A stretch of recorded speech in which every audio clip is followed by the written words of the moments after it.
अस्सलाम वालेकुम दोस्तों। दोस्तों अॼु थोरो टॉपिक जेको आहे सो मूं चूज़ कयो आहे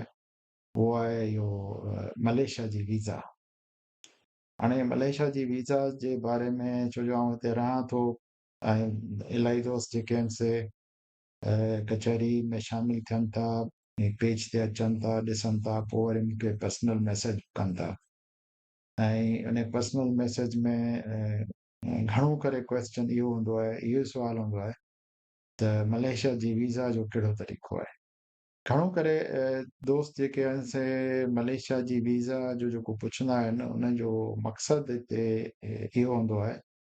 त मलेशिया अची ऐं को जॉब कयूं, को कमु कयूं या हिते जेको सेटल थियूं, हिते जी शहरियत वठूं। इहे इंटेंशन जेको हूंदो आहे सो घणनि दोस्तनि जो इहो हूंदो आहे। पर हिकिड़ी ॻाल्हि आउं इहो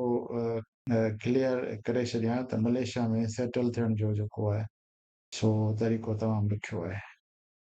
ऐं हिते जा जेके अचण घुमण फिरण जे लाइ तमामु सुठो आहे। सो जेकॾहिं तव्हां हिते घुमण फिरण जे लाइ अचणु चाहियो था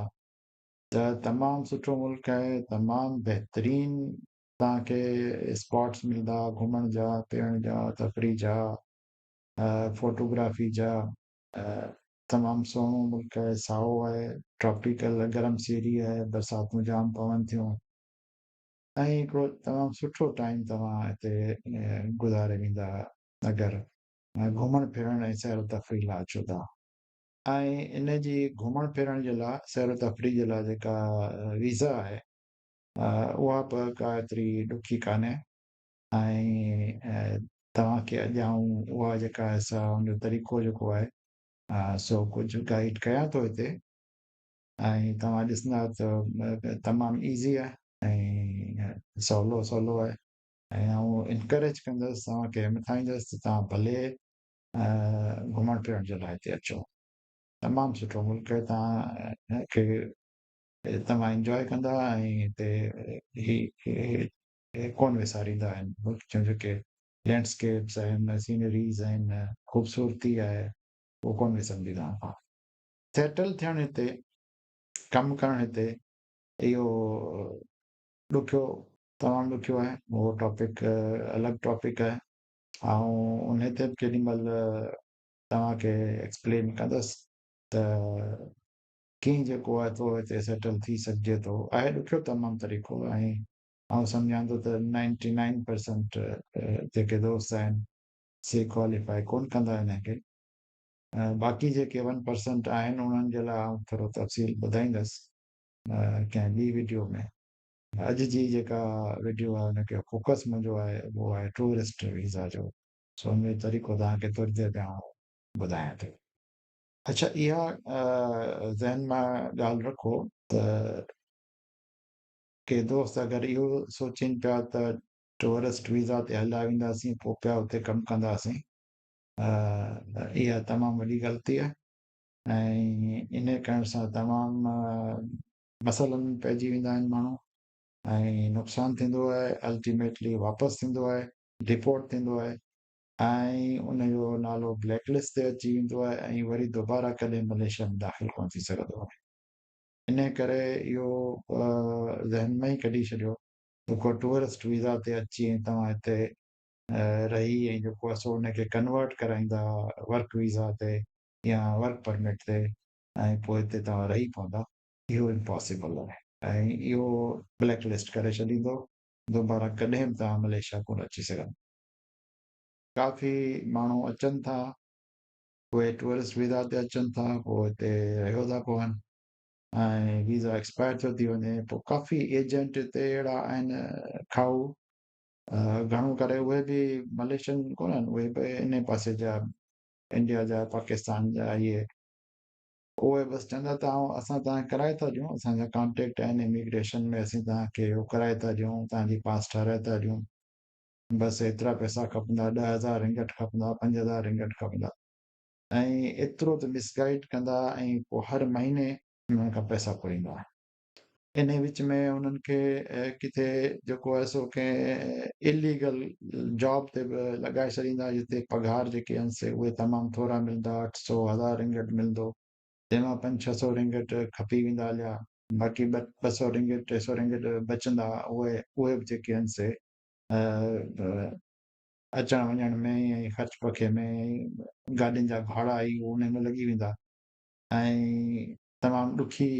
कंडीशन में हिते माण्हू उहे रहनि था,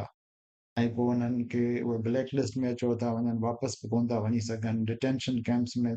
ताईं उन्हनि जी नौबत अचो थी वञे, ऐं इलाही ॾुखियाई थी थिए। ऐं एजेंट उन्हनि खे इहे ई पिया चवंदा आहिनि त बसि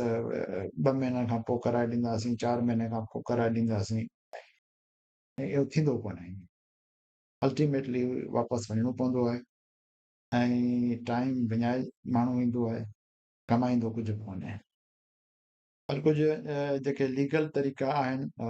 उहे आउं कंहिं ॿी वीडियो में उहो ॿुधाईंदुसि, ऐं अॼु जेको मुंहिंजो फोकस आहे उहो आहे इहो टूरिस्ट वीज़ा। सो आउं तव्हांखे हाणे वठी हलंदुसि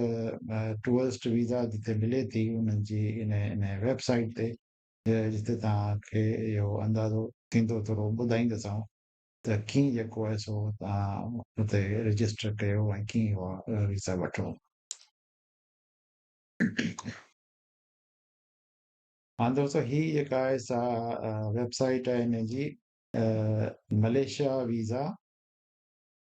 .imi.gov.my। हाणे हिते लिखियो पियो हूंदो इजाबतन इमिग्रेशन मलेशिया। हाणे हिते तव्हां हिन वेबसाइट ते वेंदा, ऐं पहिरियों दफ़ो जेके वेंदासीं ही लिखियो पियो हूंदो न IM न्यू, त IM न्यू वारी उन ते तव्हां लिखी ऐं तव्हां हुनखे क्लिक कंदा। जीअं क्लिक कंदा तव्हां त तव्हांखे हुते रजिस्ट्रेशन जो फॉर्म अची वेंदो, जंहिंमें इहो आहे गिवन नेम आहे, तव्हां पंहिंजो नालो हिते लिखंदा, ऐं सरनेम जेको आहे उहो हिते लिखंदा, नेशनैलिटी जेका आहे उहा जंहिं मुल्क जी तव्हांजी आहे, ज़ाहिर तव्हांजी पाकिस्तान जी हूंदी, या कुझु सिंधी जेके आहिनि से इंडिया मां बि आहिनि, त उन्हनि जी हूंदी, उहे थी सघे थो ही मुंहिंजी वीडियो ॿुधंदा हुजनि, आवाज़ु ॿुधंदा हुजनि, त उहो पंहिंजो इंडिया लिखी सघनि था, ऐं पाकिस्तान वारा जेके आहिनि से दोस्त उहे पाकिस्तान लिखंदा, पंहिंजो पासपोर्ट नंबर लिखंदा हिन में।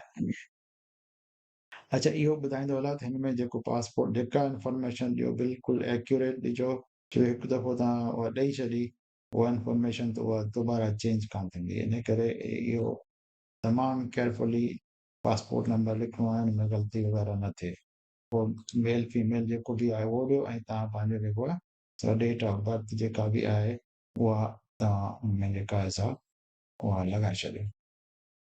अच्छा, हाणे उहा जेका डेट ऑफ बर्थ वग़ैरह तव्हां पंहिंजी लॻाए छॾी,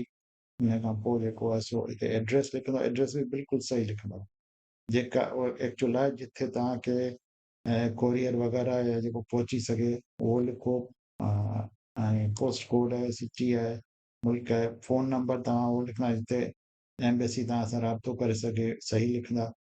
ईमेल तमामु घणी इम्पॉर्टेंट आहे, उहा ईमेल लिखो जेका तव्हांजी एक्चुअली आहे,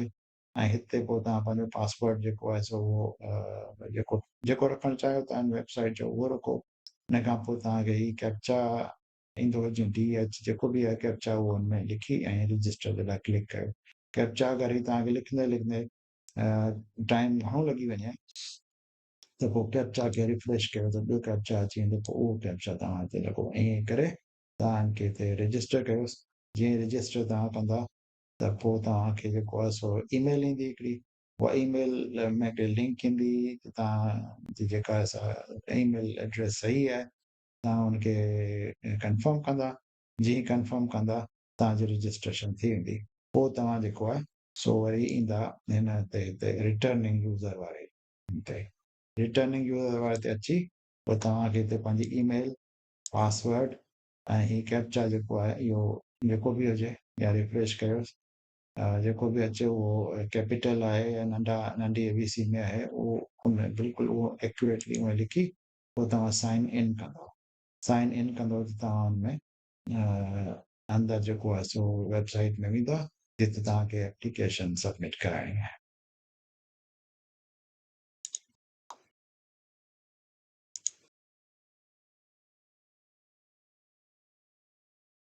अच्छा दोस्तों, जीअं तव्हां हिन में साइन इन कई ऐं अंदरि अची विया त पोइ तव्हांखे जेको आहे सो ही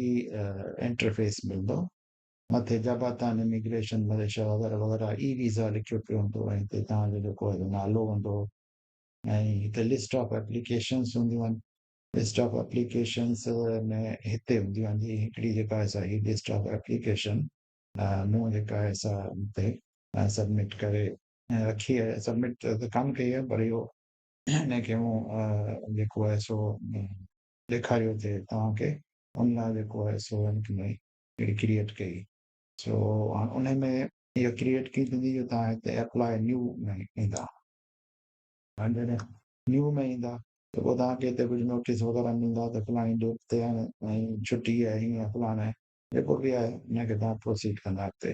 प्रोसीड कंदा त पोइ तव्हांखे हिते अची वेंदो travel to Malaysia as a student. त पोइ वरी हिन में जेको आहे सो त all foreign tourist in higher education institution with an approved visa approval letter. उहो हिकु जंहिं वटि वीज़ा अप्रूवल लेटर हूंदो आहे तव्हां उहे दाख़िला थींदी आहे एडमिशन थींदी आहे कॉलेज वारनि जी। त पोइ उहे यूनिवर्सिटी वारनि जी उहे वरी मोकल ॾींदा आहिनि पोइ उनखे हिते एंटर करिणो पवंदो आहे। The e-visa for students will be issued by the Malaysian Representative Office overseas to enable foreign students to enter Malaysia and apply for their student pass. तो उहे स्टूडेंट हिते अप्लाई कंदा जेके मेडिकल ते जे पर्पज़ लाइ इलाज लाइ अचनि था उहे हिते क्लिक कंदा ऐं जेके टूरिस्ट आहिनि से हिते जेके सघंदा। त अॼु जेको मौज़ू पंहिंजो आहे उहो टूरिस्ट जी जेका आहे सा आहे वीज़ा जो आहे सो उहो तव्हांखे हिते क्लिक करिणो आहे। हाणे हिन खां पोइ अलर्ट अचे थो त e visa for tourist is only valid for single journey. अॻु में ॿुधाईंदा त सिर्फ़ु हिकिड़ो दफ़ो ई तव्हां वञी सघो था ऐं वापसि वञिणो आहे। ऐं पर्पज़ जेको आहे tourist subject to eligibility of nationality. The applicant that has entered Malaysia using e-visa for tourists is not allowed to apply for any other pass while in Malaysia. Malaysia में तव्हां कंहिं ॿी पास जे लाइ अप्लाई करे ई कोन सघो। इन करे अगरि कोई एजेंट चए थो त न आउं कन्वर्ट कराए ॾींदुसि त उहो ग़लति थो चए ऐं उन सां वॾो नुक़सानु थींदो आहे। अच्छा हाणे तव्हां क्लिक कई इन जी एप्लीकेशन ते तव्हांखे ही पर्टिकुलर्स अची विया आहिनि। तव्हांखे हिकिड़ो फोटो जेको अपलोड करिणो पवंदो हिते पंहिंजो फोटो में कढी रखिजो उहो अपलोड करिणो पवंदो। हुन खां पोइ तव्हांखे पंहिंजो पासपोर्ट जेको आहे इहो अपलोड करिणो पवंदो हिते। पासपोर्ट जो तव्हां हिकिड़ो स्कैन फोटो कढी रखंदो जेको ही ॿई पेज जेके आहिनि पहिरियां उहे हुन में अची वेंदा। हुन खां पोइ तव्हांखे पंहिंजो फ्लाइट टिकट जेको आहे उन वठंदो उहो फ्लाइट टिकट जो डॉक्यूमेंट आहे PDF में उहो तव्हां हिते क्लिक करे ऐं पोइ पंहिंजो हुनखे अपलोड कंदो। हिन खां पोइ होटल अकोमोडेशन आहे। होटल अकोमोडेशन तव्हांखे हिते ज़रूरु खपंदी। इन खां सवाइ तव्हांजी वीज़ा अप्रूवल कान थींदी त उहा बि तव्हांखे हिते फाइल सिलेक्ट करे उहो अपलोड करिणो आहे। अच्छा होटल अकोमोडेशन अगरि तव्हांखे खपे त वेबसाइट हिकिड़ी आहे travelsandholidays.com। उन तां वञी तव्हां होटल जेका आहे बुकिंग करे सघो था travelsandholidays.com तां। तव्हां फ्लाइट टिकट वठणु चाहियो था त उहो तव्हांखे travelsandholidays.com तां मिली वेंदो। अच्छा बैंक स्टेटमेंट तव्हांखे वठी रखणी आहे अॻु में ऐं उनजो स्कैन बि करे रखिणो आहे ऐं उहो PDF में ऐं उहो तव्हांखे हिते जेको आहे सो सेलेक्ट फाइल करे ऐं पोइ तव्हांखे हिते अपलोड करिणो पवंदो। त उहो तव्हां अॻु में वठी रखिजो पंहिंजी उहो बिल्कुलु नालो तव्हांजे बैंक स्टेटमेंट हुजे जेको पासपोर्ट में नालो आहे सो बैंक स्टेटमेंट में नालो हुजे ऐं उहा तक़रीबन मुंहिंजे ख़्याल में तव्हां ॾिसी वठिजो हिते मुंहिंजे ख़्याल में 6 महीने जी त खपे। उनमें कुझु ट्रांजेक्शन हुजनि ऐं बैलेंस एतिरो हुजे जो तव्हां हिते मलेशिया अची कोन पई वञो त एतिरा पैसा न घटि हुनमें ॾेखारे ई हुजनि। अच्छा हिते तव्हांखे ही आइडेंटिटी कार्ड पंहिंजो जेको आहे पाकिस्तान जो CNIC उहो जेको आहे सो हिते सेलेक्ट करे फाइल उहो अपलोड करिणो। अच्छा हाणे हिते वीज़ा टाइप कहिड़ी खपे थी तव्हांखे हिते सिंगल एंट्री वीज़ा करणी आहे। छो मल्टीपल एंट्री वीज़ा जेका टूरिस्ट खे कोन ईंदा आहिनि अनलेस तव्हां वटि सिंगापुर जी बि वीज़ा आहे ऐं या थाईलैंड जी वीज़ा आहे छो बॉर्डर लॻनि था त पोइ तव्हां हिते मलेशिया अची वरी तव्हां थाईलैंड था वञो या सिंगापुर था वञो ऐं वरी हुतां मोटी था अचो ऐं वापसि हितां साॻी फ्लाइट पकिड़े ऐं तव्हां वञणु चाहियो था पाकिस्तान वापसी वारी फ्लाइट त पोइ उन सूरत में तव्हां इहो आइटनरी में ॾेखारींदा तव्हांजी होटल बुकिंग वग़ैरह ऐं सिंगापुर जी बि आहे या थाईलैंड जी बि आहे ऐं उते जो तव्हांखे जेको आहे सो वीज़ा आहे उन मुल्क जी त पोइ तव्हां जेको मल्टीपल एंट्री वीज़ा सेलेक्ट करे मलेशिया अचो मलेशिया अची तव्हां बाय रोड सिंगापुर वञो सिंगापुर मां वापसि अचो हिते ऐं पोइ हितां वरी वापसी जी फ्लाइट पकिड़े पाकिस्तान वञो पर्पज़ ऑफ स्टे तव्हांजो कहिड़ो बिज़नेस आहे क्रूज़िंग आहे मेडिकल ट्रीटमेंट आहे वेडिंग टूरिज़म आहे छा आहे त पोइ उन में तव्हां जेको आहे सो हणी छॾियोसि ॿियो सिंगल एंट्री वीज़ा आहे त पोइ उन में तव्हांखे टूर हणी छॾियोसि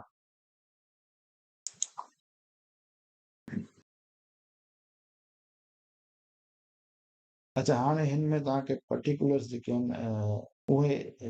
लिखणा आहिनि सरनेम आहे डेट ऑफ बर्थ आहे जेंडर आहे ऐं जेको बि ॻाल्हियूं लिखणियूं आहिनि से तव्हांखे गिवन आहिनि पाकिस्तान ही सभु जी एग्ज़ैक्टली जीअं पासपोर्ट में आहे ईअं तव्हांखे लॻाइणो आहे अच्छा ट्रैवल डॉक्यूमेंट कहिड़ो पिया हलो यार इंटरनेशनल पासपोर्ट हूंदो हुन नंबर लिखणो पवंदो ऐं तव्हांखे जेका प्लेस ऑफ इशूड आहे किथे इशू थियो आहे तव्हांजो पासपोर्ट उहो लिखणो पवंदो हिते पासपोर्ट इशूअंस डेट आहे एक्सपायरी डेट आहे तव्हांजी एड्रेस आहे सॼी डेटा तव्हांखे एग्ज़ैक्ट डेटा ॾियणी पवंदी ऐं पोइ तव्हांखे नेक्स्ट करे वञिणो पवंदो नेक्स्ट कंदो त पोइ तव्हांखे उहो जेका हिते तव्हां भरियो आहे उनजो हिकिड़ो प्रीव्यू हिते अची वेंदो ऐं प्रीव्यू करे उन में पोइ तव्हां कंफर्म कंदा त हीअ हाणे माण्हू जेको आहे सो उनखे सबमिट करे सघां थो हीअ बिल्कुलु इंफॉर्मेशन मुंहिंजी सही आहे तव्हां प्रीव्यू कजो ॾिसी वठिजो चेक करे वठिजो पोइ तव्हां हुनखे क्लिक कंदा ऐं त अॻियां पेमेंट जो ऑप्शन ईंदो पेमेंट जे ऑप्शन में तव्हां पेमेंट जेका आहे सा बैंक में जमा कराइणी आहे पर हिते तव्हांखे हुनजी स्लिप जेका आहे डाउनलोड करणी पवंदी स्लिप तव्हां उहा डाउनलोड कंदा स्लिप डाउनलोड करे पंहिंजे कंप्यूटर में सेव कंदा पोइ हुनखे तव्हां प्रिंट कंदा प्रिंट करे उहो बैंक खणी वेंदा उते जेका आहे तव्हांजी पेमेंट कंदा ऐं पोइ तव्हांजी हीअ थी वेंदी कंप्लीट एप्लीकेशन पोइ तव्हांखे हीअ 10-15 ॾींहं में राब्तो करे अगरि का वधीक इंफॉर्मेशन खपंदी हूंदी त ही उहा तव्हां खां वठंदा अगरि वधीक इंफॉर्मेशन का हुनखे नथी खपे एवरीथिंग तव्हां प्रोवाइड करे छॾी आहे ऐं एवरीथिंग इन ऑर्डर आहे त पोइ तव्हांखे जेका आहे सा वीज़ा इशू करे छॾींदा हिते तव्हांजो वीज़ा लेटर जेको आहे उहो अची वेंदो उहो तव्हां पासपोर्ट सां टिकट सां गॾु खणी एयरपोर्ट ते वेंदा पोइ तव्हांखे हिते जहाज़ में बोर्डिंग जेका आहे सा उनजी तव्हांखे इंफॉर्मेशन